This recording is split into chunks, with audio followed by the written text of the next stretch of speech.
Hi everyone, this is Rian, and today we're gonna visit 10 Fates Makeup Room. Come on.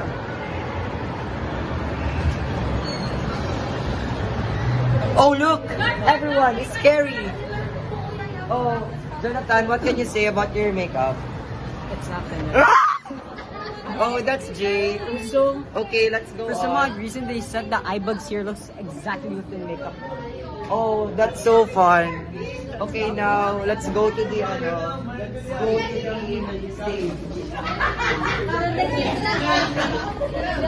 As you can see, everybody is swamped with their makeup. We can see how Crizel is so focused on doing the posture test. Okay, let's interview Juliana. Oh, hi Juliana. Can you say hi to the vlog? Oh, very good. So energetic. Can we focus on Crizel? You can see how ang iya pala nga buling. Nabuling. Hindi na buling. Black eye.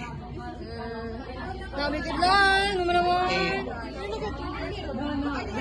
Okay, let's now interview Gwen. Gwen, what can you say about the makeup team? What can you say about the makeup team? Are they good? Oh, so I feel like the makeup team right now is thrilling. Okay, bye guys.